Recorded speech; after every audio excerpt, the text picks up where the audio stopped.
অন্যদিকে কোচবিহার নাগরাকাটার সভা থেকে মোদীকে তীব্র আক্রমণ মমতার। স্বৈরাচারী বলে তোপ, কেন কৈফিয়ত চাইছেন প্রধানমন্ত্রী, কোথায় কর্মসংস্থান? ভোটের আগে ভাওতা মিথ্যাচার করছেন মোদী, তোপ তৃণমূল নেত্রীর।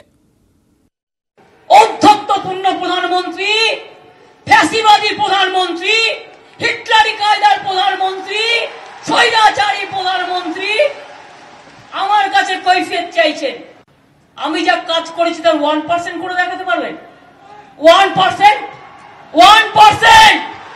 আমি যদি মিথ্যে কথা বলি, এইখানে একটা মিটিং হবে আফটার ইলেকশন, আগেও হতে পারে। আমি যদি মিথ্যা কথা কই, আমি জনগণের সামনে হামাগুড়ি দিয়ে ক্ষমা চাইবো। তুমি যদি মিথ্যা কথা কও, তোমারও হামাগুড়ি দিয়া ক্ষমা চাইতে হবে। আবার বলে কিনা সুশাসন নিয়ে আসবো।